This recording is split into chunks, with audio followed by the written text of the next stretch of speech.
Welcome to Propel, a podcast by Fellowship Pacific to propel you and your ministry forward in the mission God has for you. I'm your host, Jessica Powell, and in today's episode, I got to speak with Dr. Josh Kruse, a registered psychologist and the pastor of counseling at Village Church, about what makes burnout such a problem for those in ministry and how the pressures of leading through COVID-19 have made this even more of an issue. You'll get to hear as he lays out such practical advice and wisdom for how we can live and work in a way that is actually sustainable, allowing us to do the ministry God has called us to for the long term. So let's listen in now to my conversation with Dr. Josh Kruse. Well, welcome everyone. Welcome to the Propel podcast. I am so excited to have with me today Dr. Josh Kruse from Village Church. Josh, thank you so much for coming on podcast today. Yeah, thanks for having me, Jessica. Yeah, it's going to be good. We are talking today about burnout, specifically burnout in ministry, and just what pastors and ministry leaders can be on the lookout for and doing to keep themselves healthy, especially right now while we're all in COVID-19 crisis time together. Mm-hmm. But before we get into that, Josh, why don't you tell us a little bit about you? Sure. I'm married almost 18 years, have 4 kids. So my oldest, grade 12, which is interesting in light of everything that we're in the grad year. Yeah. Grade 12-year-old son, grade 10 daughter, grade 6-year-old daughter, and then grade 4 son. And so they keep us busy, they keep us active, help us refuel, they drain us, and a big part of our lives. And had a journey with them, just even in the sense that we've moved around a little bit. So I did, started my education at University of Victoria here in BC, and then did a psych degree, and then went down to California. I want to do counseling, probably need to do a grad degree.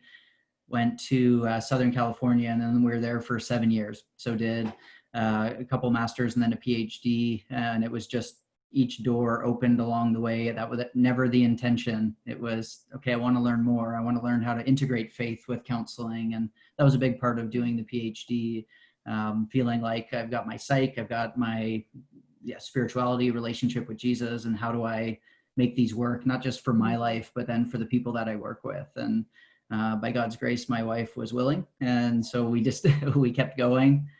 And then moved back up here to Surrey area, Vancouver area, about 8 years. And it's been kind of a crazy journey. We came back and I started teaching at Trinity, and I was in their undergrad psych department. And that was the plan. I would do counseling practice on the side as a psychologist, and then teach full time. And then within about a year or two, I was attending Village Church and started talking about coming into a shepherding role.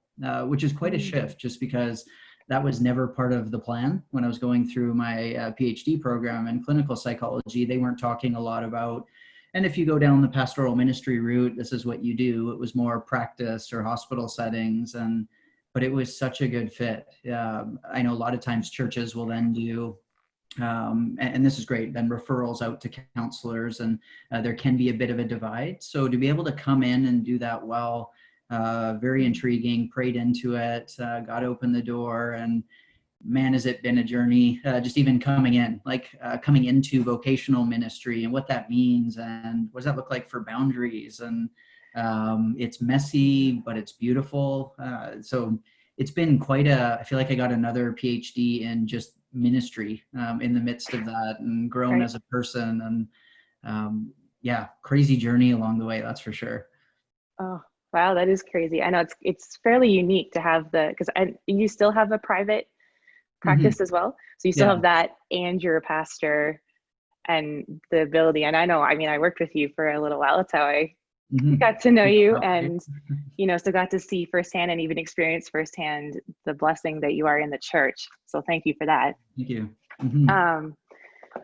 So, and I think I saw you're doing a podcast now yourself as well.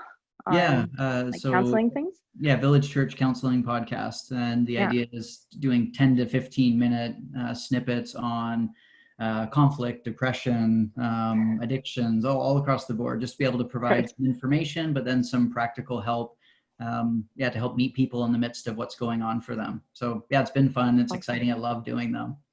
Awesome. And now we've asked you to come on and talk about burnout. So you just get all the fun topics. No, this is great. I love it. My heart, and I think this is part of how God shaped me.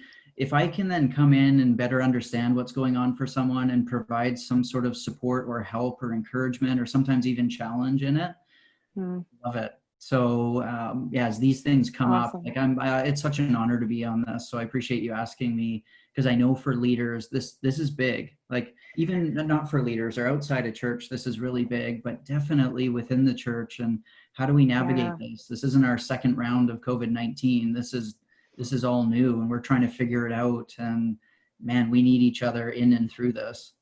Yeah. And even, we're talking about burnout today. That's not even new with COVID-19. Mm-hmm. So, it's been an issue all along. Maybe I was thinking maybe before we jump fully in, it might be good if you could just describe or explain for us what burnout actually is. I think it's prevalent enough now that we all kind of have an idea in our head, but that's not necessarily what it actually is. Yeah. So yeah, I think, and a lot of people will talk, like throw it around. I think I'm burning out, or so-and-so burnt out. And yeah, I think if you look over time, there have been different terms for it. Let's say like, oh, I'm having a nervous breakdown, or so is that more of like a psychological, psychiatric sort of thing? Is that I'm really tired? Yeah, even in terms of diagnostically, to get technical, it isn't like we have the DSM, the Diagnostic and Statistics Manual. There isn't burnout in there. We have major depression, we have chronic stress, generalized anxiety, those sort of pieces. But burnout is different. Like it's essentially sustained chronic stress, and then we get depleted physically, emotionally, spiritually, and it's like we've got nothing left to give. We've got no more room. We're done, like spent. Right. And the other distinguishing factor for burnout is it's often job related. Whereas let's say depression, it's a little more global, like, oh yeah, no, just relationships and motivation. And not all the time, but sometimes even I'm done. Like I don't want to live anymore. Tends to be a little bit more on the depression side, whereas burnout tends to have a focus with work, but it will spill into the other areas where, man, I'm not relaxing like I did before. I don't refuel like I did before. I don't like what I'm doing right now. Oftentimes, especially the deeper we get into depression, like I used to love doing this. It could even be I hate doing this, or I'm driving into work, or especially these days, a lot of the times it's I'm getting up and walking to my office, and I don't want to sit there. I don't want to open my computer. If I get another email, oh, my phone's ringing, I don't want to do this. It's basically we're depleted, especially true burnout. I don't have anything more to pour out, and I'm discouraged, and I don't really feel like going forward in it. And the risk would be that we're just trying to manage and cope, and we're doing it in unhealthy ways, whether it's, hey, I'm drinking more than I did before, or even the pornography, overeating, like binge watching stuff, binge spending, all sorts of things to try to manage or soothe this difficulty, this depletion of energy and support. And it can be, yeah, it's discouraging. It's incredibly discouraging. And a lot of times you don't really see it coming. You're all of a sudden in it. And some people, they'll initial stages start exploding, almost like irritability starts coming out, and agitation. And then a lot of times then that'll result in more imploding, like done. I'm just done. I've got nothing to pour out anywhere. Wow. It's hard stuff. Yeah. Oh, it's such a heaviness to it, right? Like we've all got capacity, and once we're done, we're done. And sometimes our body will just tell us that, like, hey, if you're not going to slow down and care for me, I'll slow you down, and you will start caring for me at some point. And it'll come. If we don't care for it, it'll care for us, but just usually not in the way that we're really needing or wanting it to. Yeah, in a way that costs more than we want to give. Absolutely. And you talk about this prolonged chronic stress. I know, it feels sometimes like we talk about burnout as working too much, but sometimes everyone knows that one person who just works all the time and they're fine. Like, is it just about how much you're working, or is it deeper than that? Not necessarily. I think it depends on the nature of the work. Like some people can go and go and go and they're just loving it. Like I think of sometimes recording artists, oh, these songs are coming up and the passion and the energy and I'm working 12 to 16 hours going. That has a different feel than, oh, I'm grinding through this thing that's not really a passion area for me, and or even gifting area. I've been loving, John Thompson. So I've been reading Convergence, one of his books. So good. He's talking about spiritual gifting areas, and sometimes it's not our gifting area and we're pouring out from something that it's almost more naturally having to do those things. Let's say it's admin, or, I mean, this has shown up within COVID as well. Each church is operating in a bit of a different way. And some people are thrust into roles that aren't really a gifting area, and it's more survival. Like, yeah, we've got a leak in the dam. You need to then hold that up. It's not what I do. I know. But then how long can we do that? How long can we sustain that? We at Village Church, we've been doing shepherding calls, like trying to reach out to each person connected with the church. And for some people, all right, how many more calls? Bring them, let's do it. And others, I don't even want to pick up my phone today. I don't even want to start. And it's the exact same task, but two totally different experiences for people based on passion areas. Or even Jessica, as you're talking around this, and I'll hear this from other people, like, I don't know how you counsel people in this way, but I love it. I still have a capacity, but I love it. And that's the same thing I'll say to other people. I don't know how you do that. Like, that would so drain me. Or some people with spreadsheets or emails, just like churning through, like that. It's dramatic, but it's like soul sucking sometimes. But it can feel that way because I think that can be one of the causes. Operating in areas that there isn't a gifting area, that there isn't a passion area, that's going to drain your tank a lot more than something that you love, which can still drain your tank too. And that's knowing your capacity there. And then you find out you're at the bottom of that. And even the things that I love doing, I don't want to do those anymore. I don't want to get up to preach or speak. I don't want to lead this meeting right now. I don't want to have this conversation. And yet oftentimes then you keep pushing through and you're scraping the bottom of the barrel, and it really takes a toll on you. Yeah. So we're talking specifically about ministry and burnout ministry. And, it does seem from research and even people that we know that this is a problem within the ministry world. It's very prevalent, unfortunately. And is that part, I think a lot of times in ministry, there's not a lot of room to be very specific often in ministry jobs. So is that part of it, or is there something else that makes it just such an issue? Yeah, this is hard. So this has been one of my biggest things. I've been in my staff position almost 6 years now, and I don't have an answer. And I mean, every ministry context is different, but ministry is its own beast, so to speak. I mean, it's hard if you think about it, because it comes into the personal, it comes into, which an aspect of that is just the spiritual. So when I worked at the university before, I would have classes at certain times. I'd have faculty meetings at certain times and office hours at certain times. There's a chunk. I need to prepare for that. Once I prepared for that and or gone through those meetings, that was then done. I mean, there's the floating things of research pieces and the direction of where things are going in emails, but generally a lot more locked in. When I went on campus, I was there to work. Whereas when you get into a church or ministry setting, this is where I worship. My family's here. People will come up and then ask, hey, this is what's going on in my life.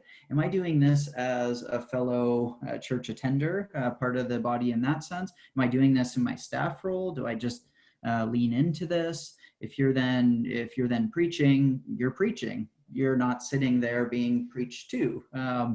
And it gets complicated. I remember when I was first considering and praying into coming into a staff position, a whole host of different viewpoints, because church it's loaded. People have histories and that, and well-meaning, loving people, or then anything, don't, like, it's just messy. Don't do that. And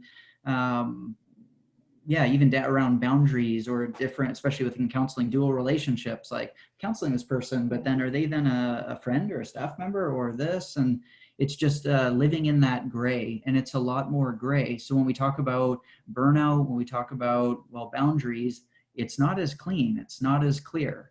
And then we're talking about, this is like kingdom work stuff. And this is the beauty of it. Like, I know oftentimes it's painted in a difficult light, and don't do this, run. Oh man, like, it's the church. It's such a beautiful thing we get to be a part of. And one of the primary ways that God's doing his kingdom work. But then, yeah, it can get messy. It can get gray. And so then how do we actually leverage this? How do we set some of those boundaries? How do we do what it is that God's calling us to do when it isn't quite as clear? When do I start? When do I end? How do I operate within there? And how do I actually, to a certain extent, receive from the church and engage from that, enter into worship, be preached to in those ways, and actually then take in the body with other people to accomplish what it is that God intended for church. We need to be fighting for that in many ways. Right. Yeah, I'm married to a pastor, so I resonate with a lot of that. There is a lot of gray. There's the pressure of your family's community is where your job is, and how that plays out. And but you're right, it is a beautiful thing as well to be on the front lines of what God's doing in people's lives. Yes, yeah. And then we're on mission together, and we're pouring out towards something, and doing that kingdom work piece. And I think that can create some of the gray on, and when does that end? And do we shut that down? Unlike, let's say a factory. It's like, nope, factory's closed. There we go.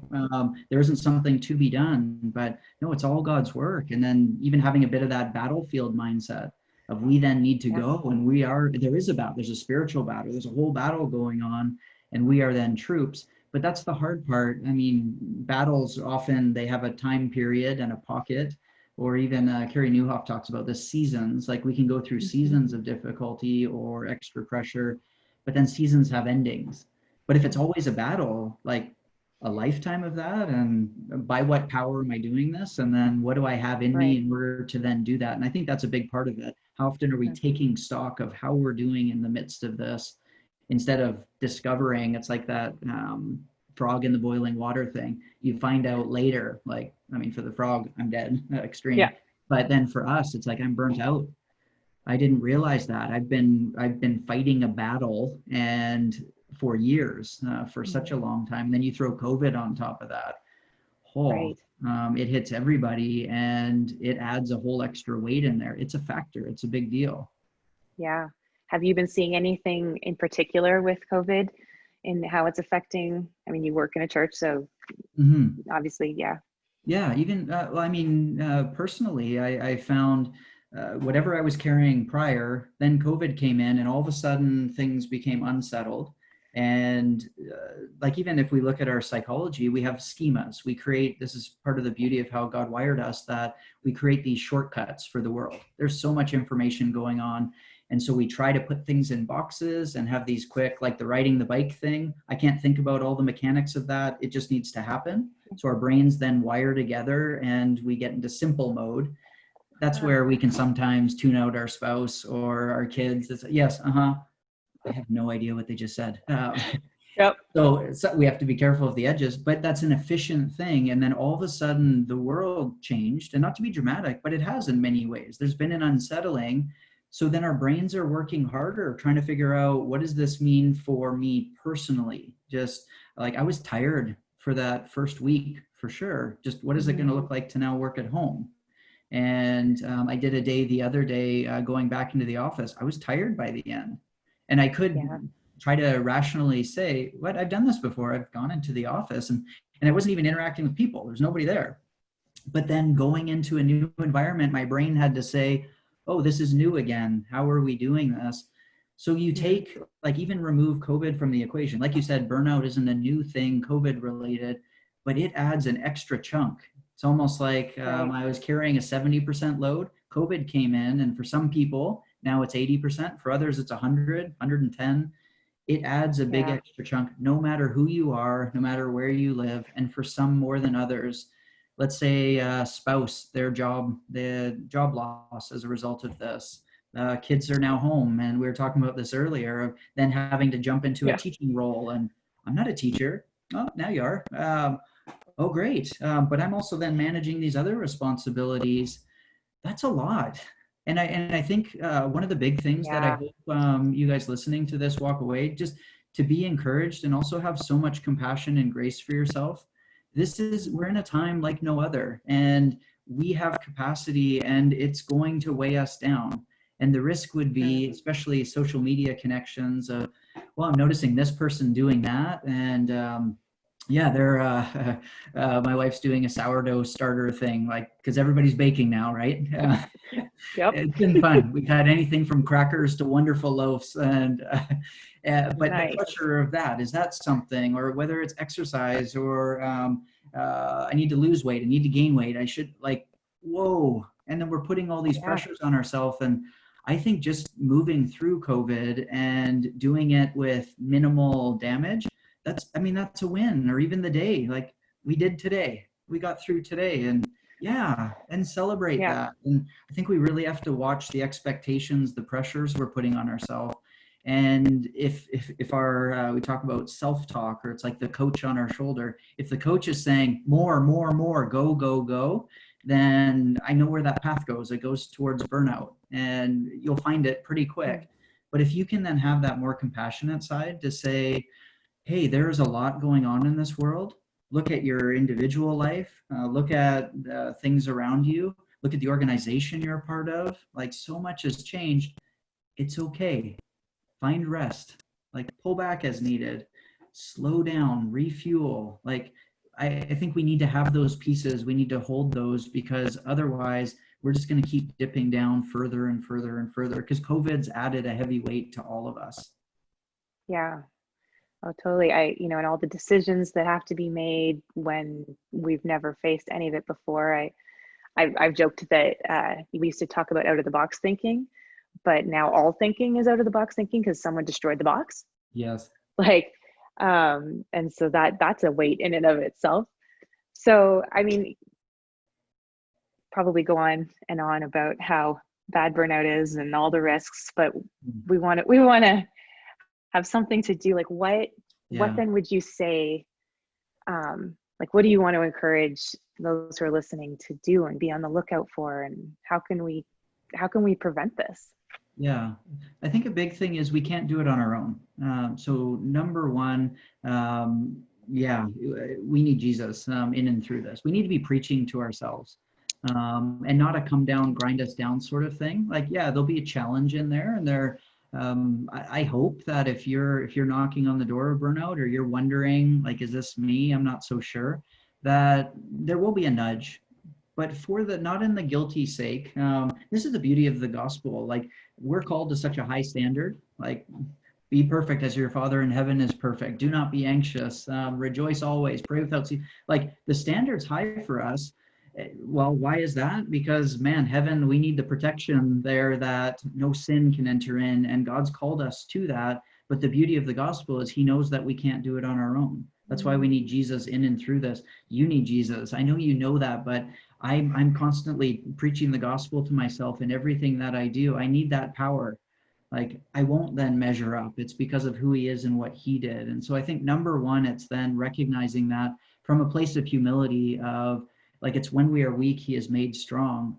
I'm not in a place to lift myself up, to pick myself up apart from Him. And here's the beauty of this. I think it's John 15:5, maybe. Apart from me, you can do nothing. He talks about the vine and the branches. Apart from me, you can do nothing. Like, I've thought that at times, like, really, like nothing. But I think it's recognizing whether I give Him the glory for it or not, whether I attribute it to Him or not, He's at work. If there's good, if there's healing, if there's wholeness, if there's health, it's Him operating. So I think number one, it's then preaching the gospel to ourselves.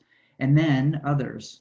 We need to bring other people into this. We're not meant to do life on our own. We are very deeply relational beings. And so if you're in a leadership position and you're struggling, actually, I'll even go before that. Let's say you're not struggling. Your leadership needs to know how you're doing. Like, they need to check in with them. We need to be authentic, because the risk is that I've got it together. Everything's fine. We're good. Don't worry about me, because that's what a good leader is. There are no chinks in my armor. I've got the strength. Here we go forward. you're not being authentic. And that's actually its own load to carry, because then you can't show error. Like, you have to have it all together.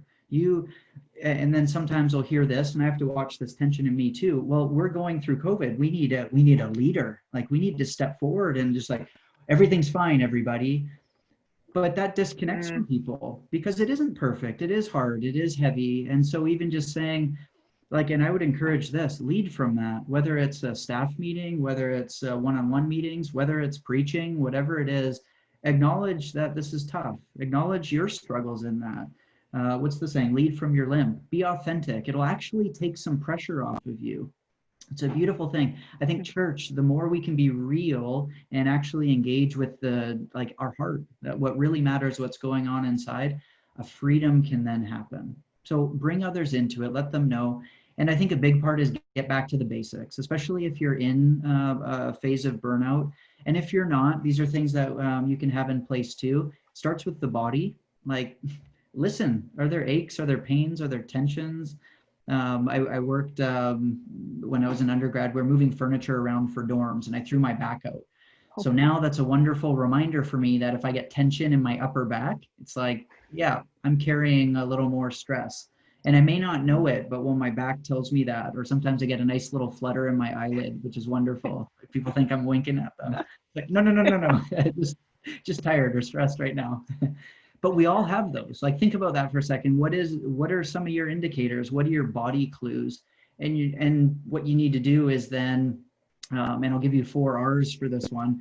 The big one is then you need to retreat. Like, you actually need to take a step back from what's going on. And that, so you might need to let leaders, like, I need a day, I need a week, I needed this. And I realized, but we can't afford this right now. I'll also argue, but you can't afford, like, if you're not there, you're not leading, you don't have anything for anyone. So this is actually looking out for the organization. It's looking out for family. It's looking out for self, being a good steward of yourself in there. So in that retreat, you're stepping back, like, even just breathing.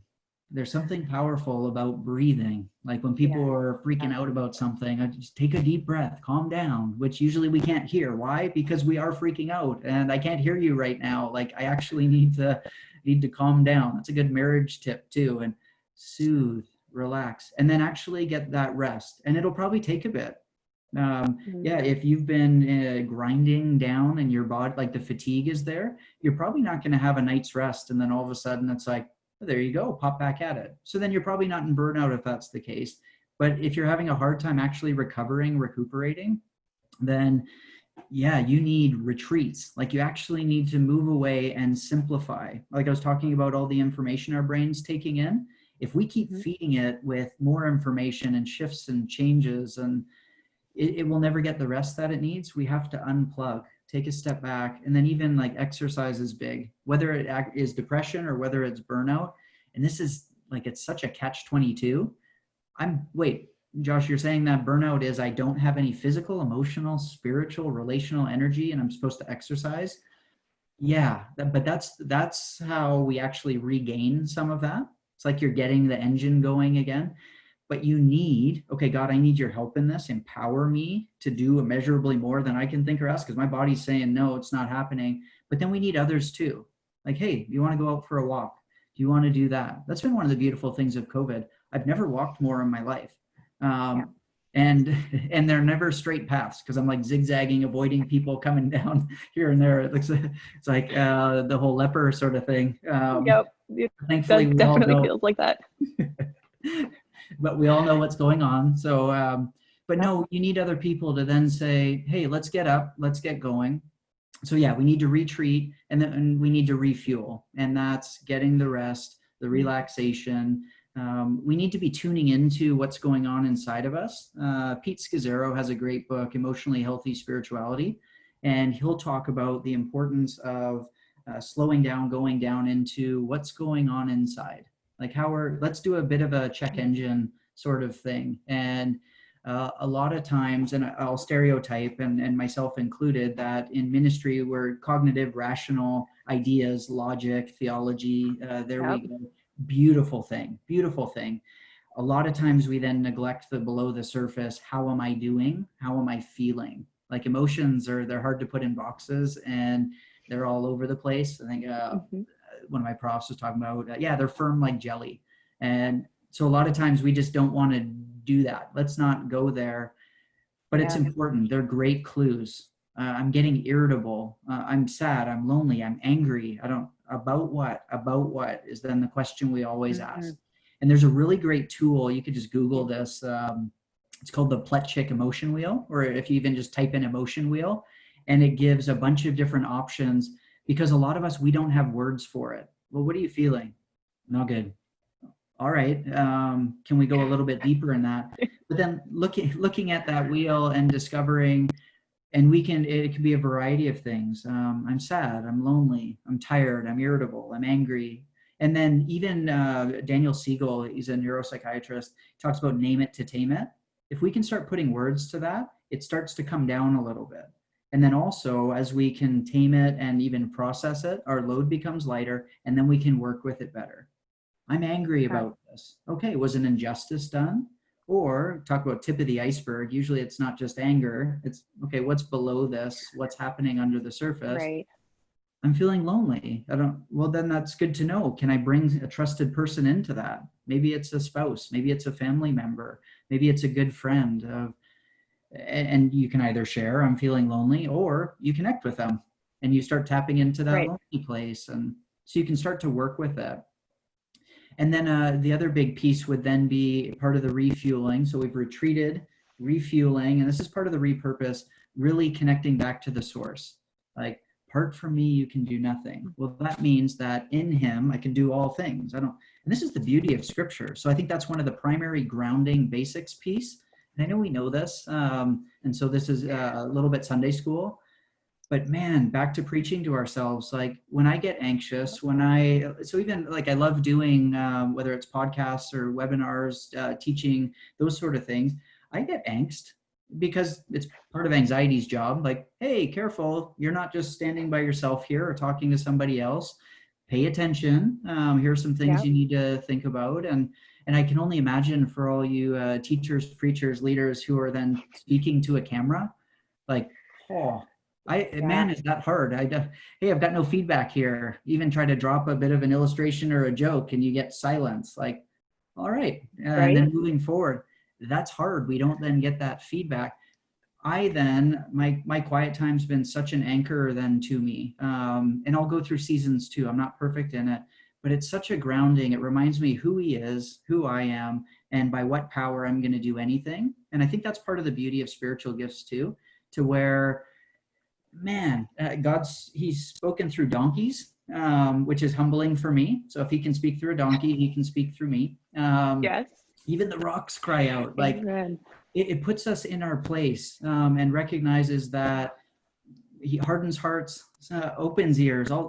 He is in absolute control. And so what we're going to do as we meet with somebody, as we speak to people, we so need him. And the more dependent we can be on him for the power and the source, to be refueled. Love Ephesians 3:20, to him who can do immeasurably more than we can think or ask by the power at work within us. That's the source, right? So if I'm depleted, if I'm empty, I need to fuel up. I need to care for my body. I need to then refuel, and then that repurpose. So retreat, refuel, repurpose. God, what is it that you are calling me to right here?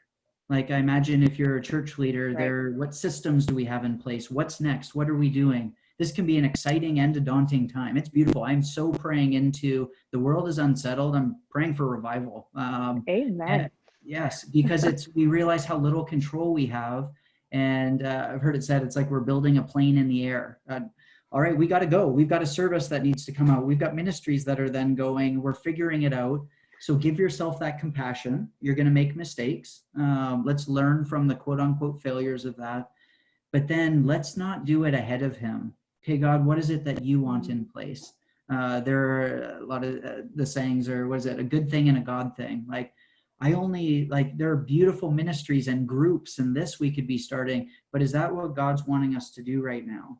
Maybe he wants it to be more simple. Let's keep it simple. Maybe he doesn't. Maybe he wants to reach out. But how do we know? We come to him and then say, God, I put this in front of you with open hands. can you tell me, can you lead me, can you guide me of what I'm supposed to do with this and whether we're supposed to go forward? And if we are to go forward, help us to not do it apart from you. Because if that's the case, then that means I'm not alone in it. If that's the case, then that means when the difficulties come, we talk about this in terms of being called to ministry. Sometimes we hang on to the call. I know, I don't feel it, but I know. And it's the same thing for ministries and engagement. And even like, man, my heart breaks. I feel such a heaviness for you leaders as well as you make financial decisions of staffing and that's a part of in a factory, that's a heavy weight for somebody to lay somebody off. In a church, it's a heavy weight, sometimes even greater. Like, I know these people, they need this job. Their spouse, this was just, I don't know how they're going to do it. And you then have to have that incredibly difficult conversation of either scale back, repurpose the role, or I'm sorry, we can't employ you anymore. Like, man, that's heavy. That's another load you carry there too. And that matters. I feel for you guys in that. If we then know that this is part of God's plan of what we're doing, it doesn't remove the heaviness and the pain, but it reminds us that he is carrying this with us. We are yoked with him in this, that I can actually find rest in him in this as I feel this heaviness, this burden, this pain in the midst of it. And then the last R is then re-engage. How do I re-engage with good boundaries in place? Like, what are the things I need to say no to? And that's hard. And a great book around that. I want to throw resources at you guys so it goes beyond this podcast.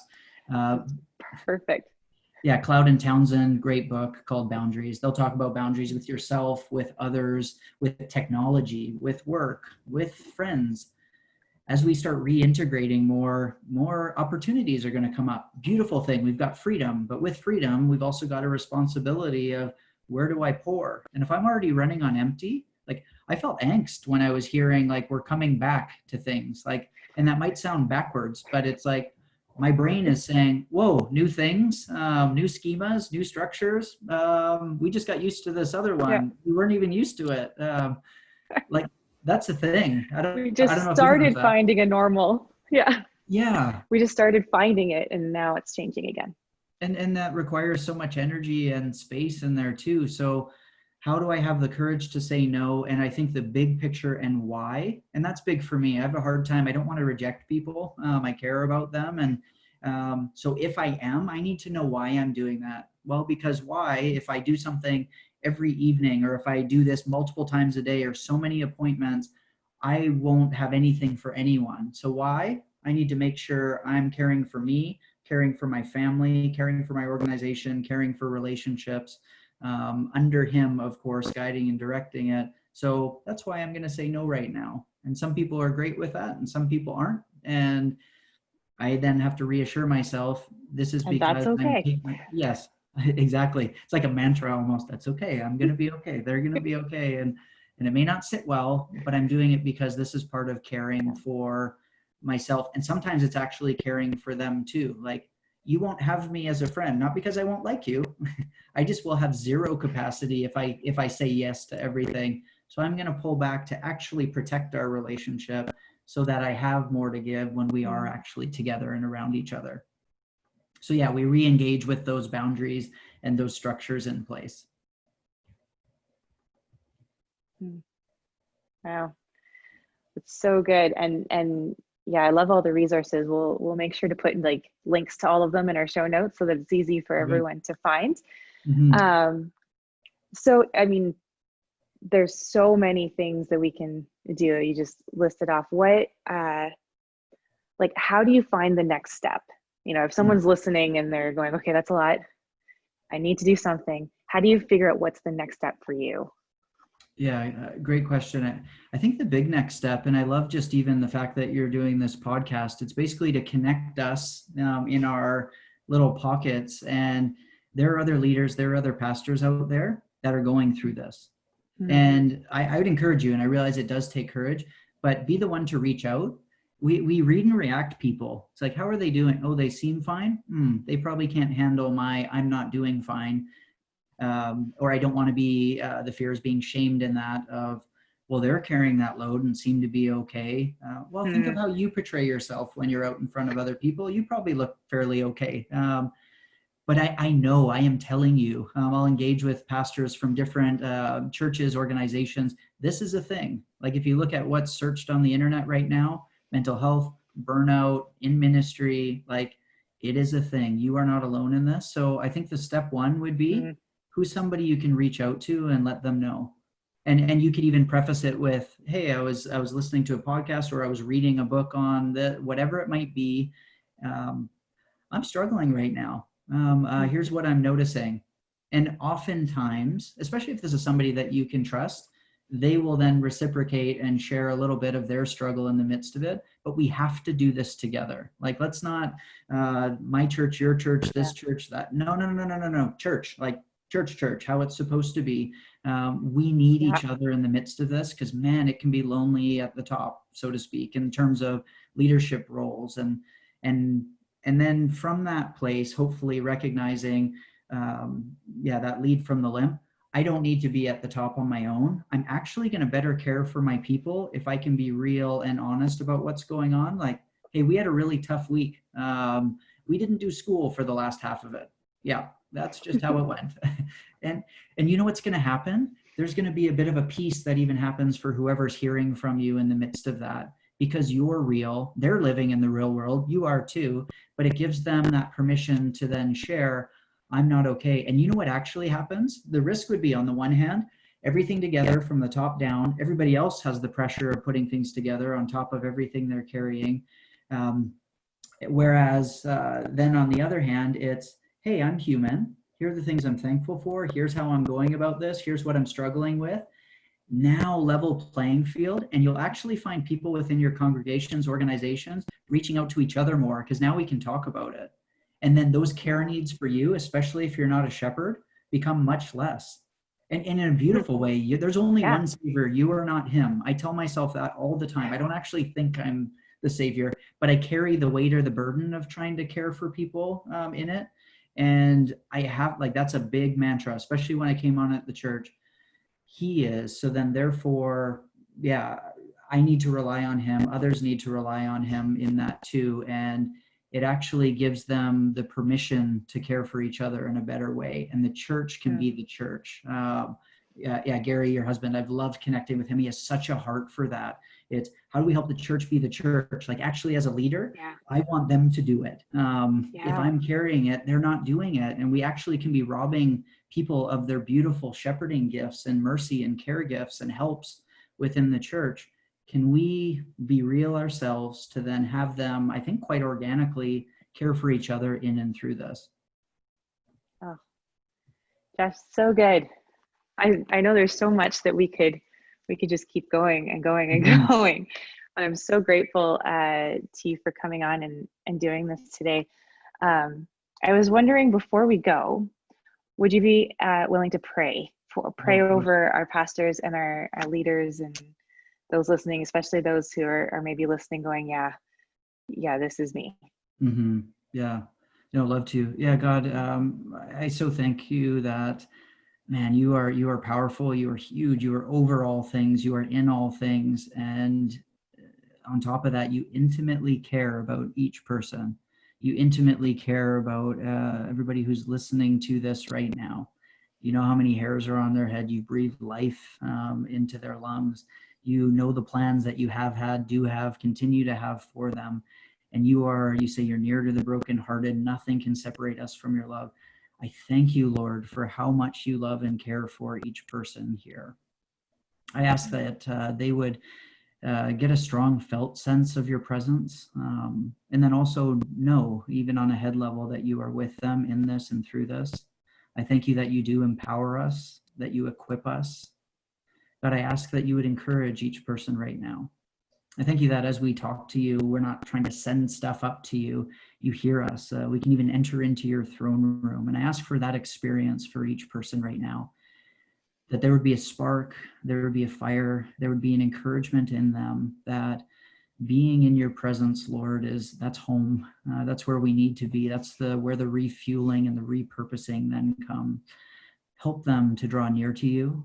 Help them to take even a few minutes after this, whether it's put on worship music, whether it's in prayer, whether it's talking and pouring out, whether it's listening and being poured into, whatever it is, that you would meet them there, Lord, and that your Spirit would come over them and you would fill them to overflowing so that they can then step forward and re-engage in ways that are in step with what it is that you're calling them to, that they would experience your love and there'd be such a goodness and a richness in your word as well, and that you would use others to provide support, guidance, challenge, and direction to them. God, we love you, we need you, we trust you. In Jesus' name, amen. Awesome. Well, thank you so much for being with us today, Josh. This has been amazing. Yeah, thanks for having me, Jessica. Thanks for listening to today's episode. I hope you found this conversation encouraging and helpful. And if you're looking for any of the many resources that were mentioned, you can find those linked in our show notes. I also want to remind you that our team at the Fellowship Pacific Ministry Center is here to support you. Burnout is a hard reality that many of us have had to deal with, and if you're feeling like this is where you're at right now, please feel free to reach out to any of us at any time. You can find all of our contact information along with additional resources for ministry at our website, www.fedpacific.ca.